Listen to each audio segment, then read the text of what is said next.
Също така си беше. Един гарван, една лисица и едно парченце ля. Аз ще говоря за животни, вие ще го разбирате за хора.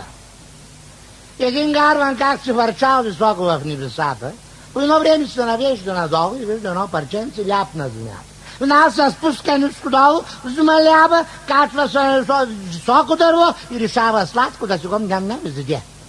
Ти време отдолу и ведна гладна лисица, ма две не види. Като видяла гарвана, три са видели.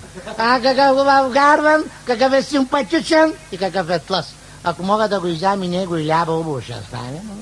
Та работа дървото е много високо, не мога да стигна. Баче аз съм хитра лисица. Като му кажа, че е много симпатичен, много красив, той ще се възгордее, отрado ще каже, ще си изтърви ляба и аз ще му го взема. Само, че на лисицата излязла крива сметката, защото гарванът излязал умен, съвременен гарван. Тя му казала, гарване, като гледам тъй, ти си много симпатичен, ти си много красив, ти си направо сладур. Възгордял се гарвана, нежал се, напирал се, само че преди да каже че сложил лява под едното крило и тогава се провикнал. Да, лисицо, аз съм много симпатичен, много красив, обаче си трае. Не се издавам, защото после не мога да се отърва от гарваниците.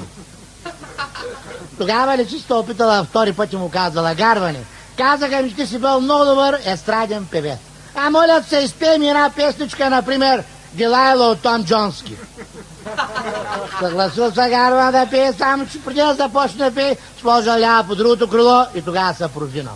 Като започнал да пее, получил се нещо, че едно взема аз да пее, на всички се разбягат. Аз ще пея по-към края, да ми виж горе още в началото, ге? Разбрала ли си, че не може да излъжи, опитала за трети, последен път и му казала. Гарване, ти седиш високо на дървото и си идеш хляб, а не знаеш, че в момента твоята жена се намира при твоя началник.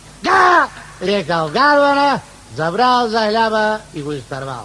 А от тук има една поговорка. Мъже, когато разберете, че жените ви, от вашите началници, ми викайте да си изтървете и ви хляба.